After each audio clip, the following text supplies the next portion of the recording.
his face and a bandage on his hand. Investigators identified the man as James Barbier.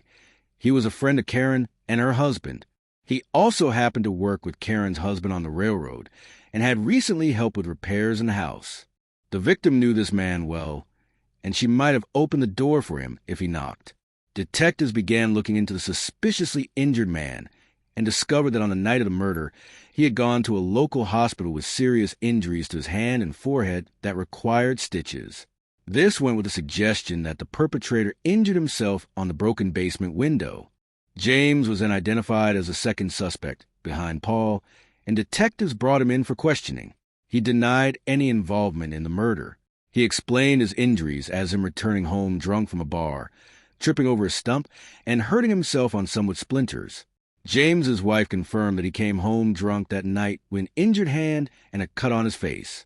His wife mentioned that he was acting weird and was visibly nervous, but she knew that he was an alcoholic and was frequently heavily intoxicated, so she was used to this behavior. When police interviewed patrons who frequented bars in the suspected perpetrator's neighborhood, they found witnesses who saw their suspect there that night, but they couldn't be sure about the exact times they saw him. When experts finished looking at the evidence from a young family's house, they found something unexpected. As they originally thought, there were two different types of blood. One belonged to Karen, while the other belonged to someone with a different blood type. The other blood type they found was a match for James's. The blood type match wasn't proof James was guilty. Investigators decided to arrest him. They were hoping that this would get him to confess. At the same time, they cleared Paul of suspicion because none of the blood evidence matched him. Their suspect continued to deny his involvement. James insisted that his injuries were from his fall.